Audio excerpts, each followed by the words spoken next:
Jangan lupa like, komen, dan subscribe channel YouTube TVRI Bengkulu, serta nyalakan lonceng notifikasinya.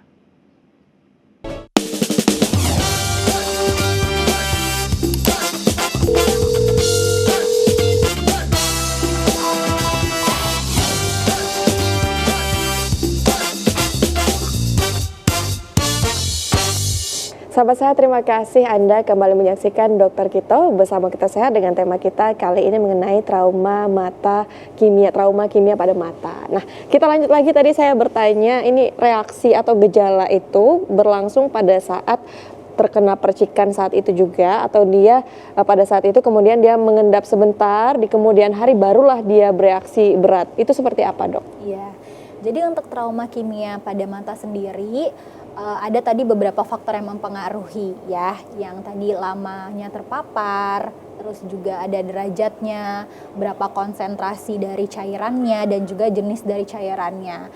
Nah, kalau misalnya memang dia itu banyak cairannya yang masuk ke mata, terus paparannya juga lama, tapi kalau lama paparan ini, kalau dia memang zat yang masuknya itu lumayan banyak dan langsung bereaksi pada mata, akan tetap ada fase segera gitu ya. Jadi nanti dia kalau kena langsung bergejala itu juga ada. Jadi memang tergantung ya seberapa konsentrasi dan juga jenisnya apa, dan juga berapa banyak yang masuk ke dalam mata. Biasanya itu dari gejala yang akan ditimbulkan seperti itu. Dan kebanyakan memang pasien yang datang ke kita, terutama ini dari trauma basah ya, itu segera biasanya. Misal kayak baru tadi 20 menit yang lalu kena ini misalnya percikan dari pupuk gitu ya. Langsung merah matanya, buram gitu ya. Nah, itu juga termasuk dalam kegawat daruratan sebenarnya dari mata ya, trauma kimia ini. Jadi harus segera ditangani seperti itu. Artinya betul-betul jangan disepelekan ya, Dok ya, langsung segera gitu. Tapi ada juga nanti dia di fase yang berikutnya ya, fase awal itu ada sampai 7 hari gitu, 7 sampai 12 hari atau 21 hari itu dia bisa baru bergejala. Biasanya karena memang kayak hanya percikan kecil-kecil sedikit-sedikit gitu ya, tapi lama-lama dia akan menumpuk dulu, merusak barrier tadi di mata, baru bergejala. Itu juga ada. Waduh, jadi baiknya begitu menyadari walaupun belum ada kerasa pada saat itu langsung aja diperiksa ya, Dok ya, menghindari. Apalagi kalau misalnya memang sudah pasti ya, tadi nih kepercik nih gitu, nggak apa-apa dibawa dulu ke puskesmas supaya dilihat dan diperiksa ya, apakah sudah ada gejala tadi. Biasanya sih yang paling sering itu juga matanya merah sebelum matanya buram ya, matanya merah, perih dan panas. Nah, biasanya gejala yang awal ditimbulkan itu. Jadi nanti pada saat di puskesmas biasanya kita akan lakukan irigasi mata. Jadi nanti kita semprotkan pakai cairan, tapi cairannya yang sesuai dengan pH mata atau normal salin, untuk membersihkan kalau misalnya memang masih ada sisa-sisa percikannya tadi. Biasanya itu juga sudah cukup kalau misalnya memang hanya sedikit yang masuk ke dalam mata. Dan itu kalau cuma sedikit dan segera itu bisa diusahakan sembuh. Betul, ya, Dok ya? Betul, nggak sampai dia menyebabkan komplikasi lanjut. Baik, nah semakin menarik, kita langsung lanjut lagi, Dok, silahkan. Nah, ini tadi untuk pembahasan gejalanya ya. Dari gejala sudah kita bahas. Nah, ini termasuk dari pertanyaannya si Julia tadi ya, apakah akan segera? Ternyata ya memang bisa juga ada fase segera ya, kalau misalnya baru kena percikan dan tadi jumlahnya banyak dan juga konsentrasinya tinggi, terutama ya konsentrasinya tinggi, itu akan segera merusak dari struktur bola mata kita tadi. Nah, selanjutnya ada fase akut. Fase akut itu 0 sampai 7 hari. Selanjutnya ada fase perbaikan di awal ya. Fase perbaikan awal itu 7 sampai 21 hari, dan fase perbaikan yang lambat itu 21 sampai beberapa bulan untuk mengembalikan supaya yang tadinya ada struktur matanya yang rusak kembali lagi gitu. Tapi nanti kita lihat juga prognosisnya ya.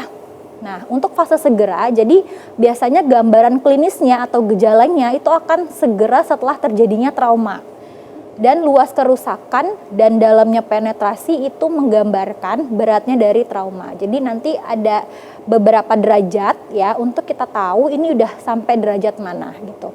Dan gambaran klinis yang diklasifikasikan itu ada namanya HAJS ya.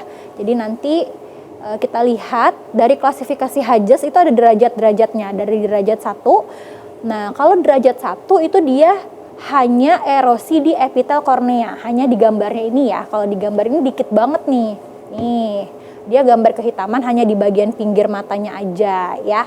Pinggir, ini dia hanya erosi bagian pinggir yang hitam gitu, belum sampai ke tengah gitu. Jadi hanya di bagian epitelnya saja.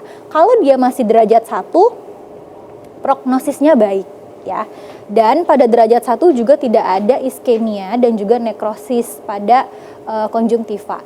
Biasanya ini yang paling sering ya, yang paling sering datang, tapi misalnya hanya percikannya sedikit disertai matanya merah. Tuh kelihatan ya pemirsa, gambarnya ada merah pada gambaran yang putih-putih mata itu, jadi matanya merah, nyeri dan berair. Nih, tapi ini masih derajat 1 ya. Jadi ini harus kalau segera lebih baik prognosisnya. Ini tadi yang kalau nggak disegerakan dia masuk ke klasifikasi berikutnya ya. Masuk bisa jadi ke derajat 2 ya. Kalau derajat 2 korneanya itu sudah terdapat kekeruhan yang ringan. Nah, itu ya gambarannya tadi. Kalau tadi dia belum sampai erosi, kalau dia sudah derajat 2 udah berubah jadi adanya erosi pada si korneanya. Jadi udah keruh gitu. Nah, kalau udah kena sampai situ itu sudah takutnya nanti mengarah ke kebutaan gitu ya, karena udah putih-putih kayak tadi ya. Adanya saponifikasi dan adanya iskemia yang kurang dari 1/3 limbus. Artinya iskemia itu matanya itu kurang aliran darah yang sampai ke situ gitu. Jadi makanya dia matanya jadi putih-putih juga karena aliran darahnya nggak cukup menghantarkan oksigen ya ke dalam mata gitu. Jadi bisa jadi nanti iskemia jaringan di mata itu bisa juga menyebabkan kebutaan karena kurang nih oksigen yang ada di dalam bola matanya gitu. Nah, derajat ketiga ini kalau tadi cuma 1/3 aja dari bagian yang hitam mata ya. Kalau yang ini prognosis kekeruhannya sehingga sulit melihat pada bagian iris dan juga pupil ya. Terdapat iskemia 1/3 sampai 1/2 ya. Itu udah kelihatan lebih putih, dia udah kayak hampir putih semua dong. Iya, hampir putih semua padahal itu adalah bagian hitam mata. Gitu ya. Dan nekrosis ringan kornea dan juga konjungtiva. Nah, kalau udah sampai kayak gini nih harus segera dirujuk ke spesialis mata gitu. Jadi itu biasanya udah pandangannya pasti kabur karena sudah tertutup dia ya pada bagian iris dan juga pupil serta korneanya gitu. Nah, kalau derajat 4 ini yang prognosisnya buruk ya.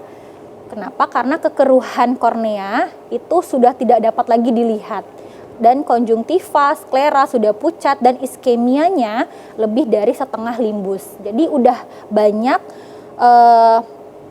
bagian bola mata yang kekurangan oksigen di dalam sana gitu. Makanya jadinya makin rusak. Gak kelihatan lagi tuh yang mana bagian kornea, gak kelihatan lagi yang bagian pupil yang mana. Karena setiap bagian mata itu dia punya fungsinya sendiri-sendiri. Ada yang memberikan cahaya, ada yang membesar kecilkan cahaya yang masuk ke dalam mata, terus memperjelas kita melihat, seperti itu ya. Kalau bagian derajat keempat ini dia sudah lebih buruk prognosisnya. Baik, nah seburuk ini masih ada derajat berikutnya dok? Sampai derajat 4 aja. Derajat 4 dan itu bisa berakibat buta tadi? Betul, kebutaan yang paling parah di derajat 4. Waduh, luar biasa. Ini kita lanjutkan lagi nanti usai jeda pariwara berikut ya dok. Pemirsa jangan kemana-mana, tetap bersama kami dalam Dokter Kito, bersama kita sehat.